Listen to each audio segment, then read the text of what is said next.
Hey guys, welcome back to the channel. So today we're going to do a pickups video, and I haven't done one of those for a while, and there is a reason for that. For those of you who do follow the channel, and if you like this channel, please subscribe and hit the like button if you would. But for those of you who have been around, if this is not your first time on the channel, I have been doing a 90-day backlog challenge, and part of that backlog challenge is not buying new video games for that 90 days. Now, I have found a loophole because, of course, who cannot buy video games, right?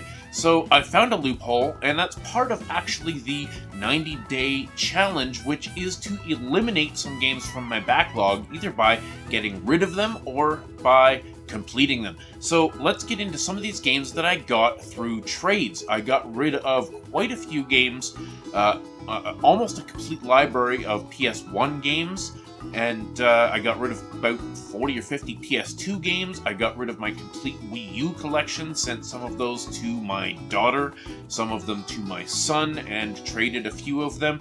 So here are the results of some of these trades. So I have still not bought any games, but I do have about 10 or 15 games here to show you.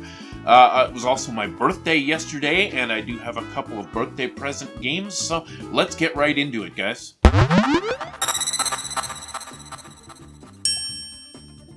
Alright, so I've been on a bit of a kick lately. You can see I'm wearing my Isha gaming t-shirt right now, and that's because several of the games that I have here today I purchased based on inspiration that I received from Irene.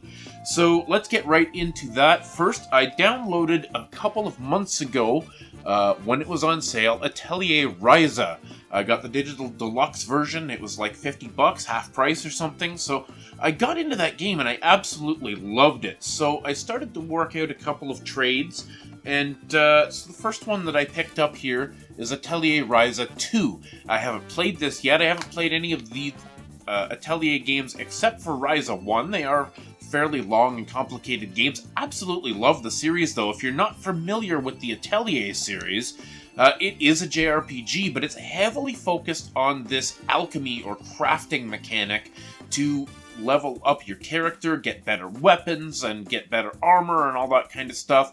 It's very heavily related to crafting as one of the major mechanics, not only for gameplay, but to progress the story. So I really love that because I love games that have like a deep crafting mechanic. That's really something. So I picked up Atelier Ryza 2, traded with Kaz for a couple of Wii U games, and then Atelier Lydie and Sewell, and Atelier Lulua. These games, as you can see, artwork, they're known for having fantastic artwork, character models, absolutely just beautiful. Some people call them fan service, but these are really not overly sexualized games. They're pretty happy and sweet and innocent. Just a really, as Irene would call these, kind of green grass games. Absolutely love the series and can't wait to get further into them. So tell me what you guys think about the Atelier series, if you've played it or not. I'm super excited to really deep dive into this series. So obviously in the last month or so, some of the new games that launched that I did have pre-ordered. Pokemon Snap, guys. What's your feelings on Pokemon Snap? I am not a big Pokemon fan in general. I have a couple of the games here and there. I've played a couple hours of a couple different games, but Pokemon's not really my thing. But this game is actually pretty interesting. It's kind of just a nice, relaxing experience, going around taking pictures, guided tour of your island, so to speak. I really enjoy just kind of going in and messing around. This is a great game to play in bed or late at night when you're tired and not really wanting to focus on combat or something. I really do enjoy this game. I want to get more into it. I've only kind of done the first two levels, so to speak, but I'm really enjoying this so far. The graphics are nice. The gameplay is intuitive.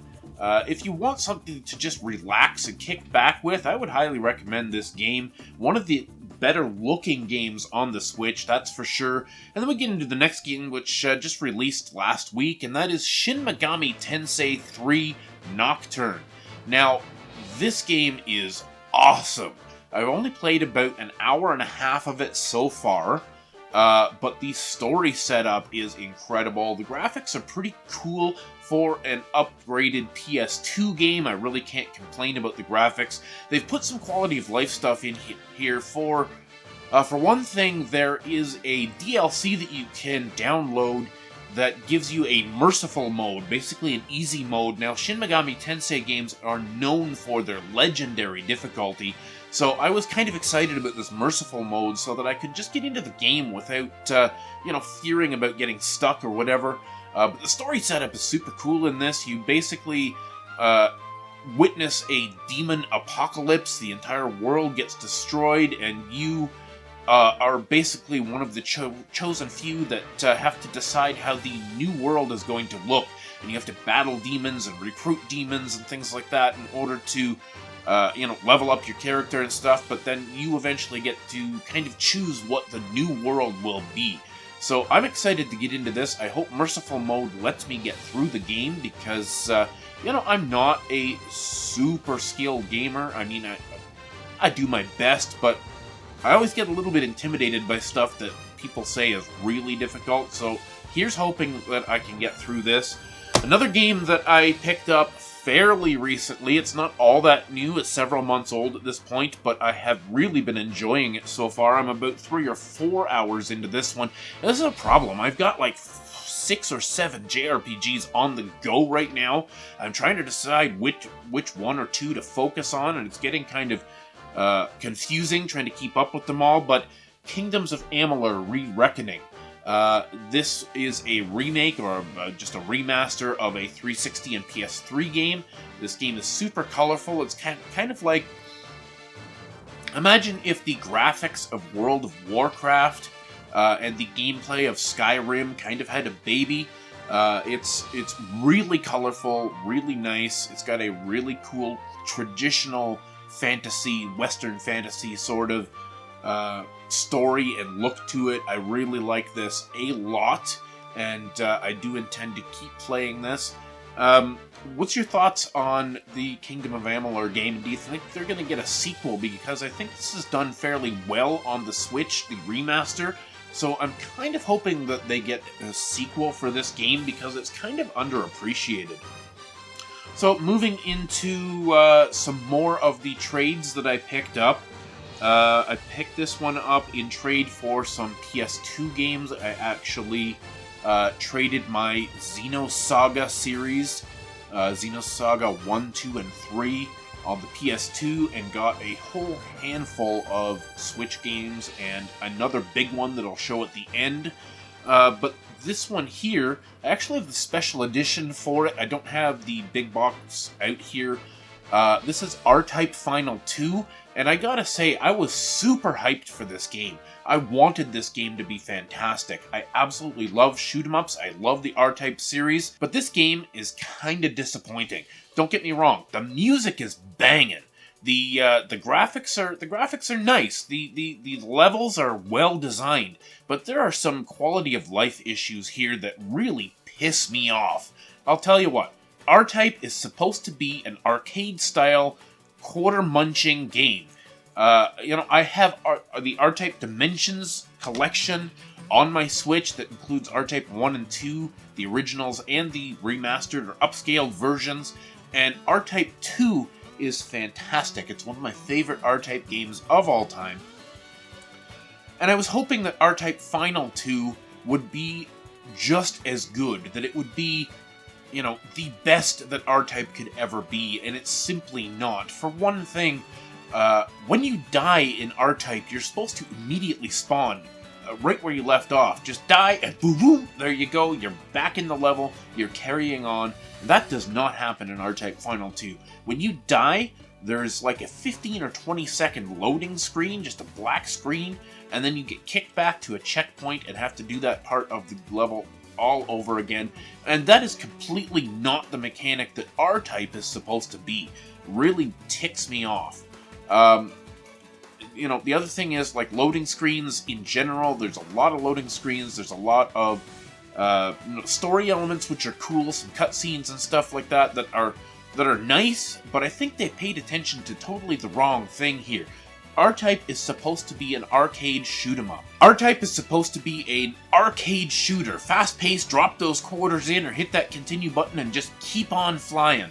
And it's just not like that. I find the game to be slow-paced and kind of irritating, and it's really sad because it's half a great game, and I just wanted more. So anyways, guys, another game that I picked up actually as, well, this one's actually a birthday present, and this I actually got yesterday for my birthday, Hot Shot Racing. Now, there's not a lot of racing games on the Nintendo Switch. We had Burnout Paradise Remastered, we've got Horizon Chase Turbo, but, there's not a lot of just straight-up racing games, and this Hot Shot Racing here is pretty cool. Just, if you're into lo-fi graphics, the early kind of virtual racing and that sort of thing from the Sega Saturn or the PS1, this game is going to be right up your alley. The driving mechanics are a little more simulation than in Horizon Chase Turbo, which I kind of like. There's a really cool drift mechanic that's very intuitive. I'm really enjoying this game. There's a bit of a story progression to it. You have access to a bunch of different characters, and each character has access to 4 different vehicles that are unique to them in terms of stats and things like that. So you have kind of a progression through the game, which is kind of cool. I've only played the first couple of levels with cousin Mike yesterday, but I'm really looking forward to getting into this game. I really do like these kind of arcade racing games. I'm a big fan of racing games in general anyway, but for me, back in that, PS1, Sega Saturn era, that's where I really fell in love with racing games, so I'm really nostalgic for games like this that are coming out. So, the next birthday present that I got, and this one is really cool. I'm really excited for this. I just started playing this game last night. I put about an hour into it, and this game surprised the hell out of me.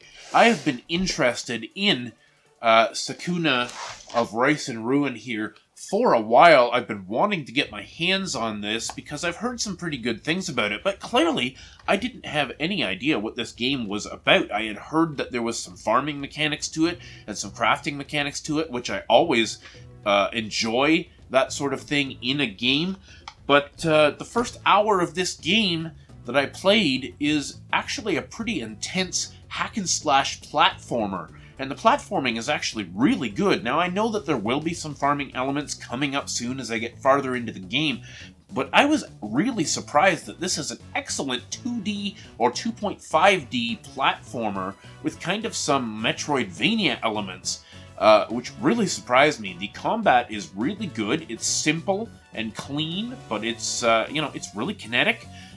You've got some special attacks, you've got a heavy attack, a light attack, and then you've got this kind of magical grappling hook type mechanic where you can throw it up to kind of swing up onto higher ledges and that sort of thing, and you can use that grappling hook in combat to kind of grab an enemy and swing around them and stuff. So it's really cool, actually. I'm really glad that I got this game. And the special edition here, for those of you who watched my last pickups video, I was complaining about special editions, particularly the Story of Seasons Pioneer of Olive Town special edition that I picked up, that I was very unhappy with, because there was just nothing much worth anything in there.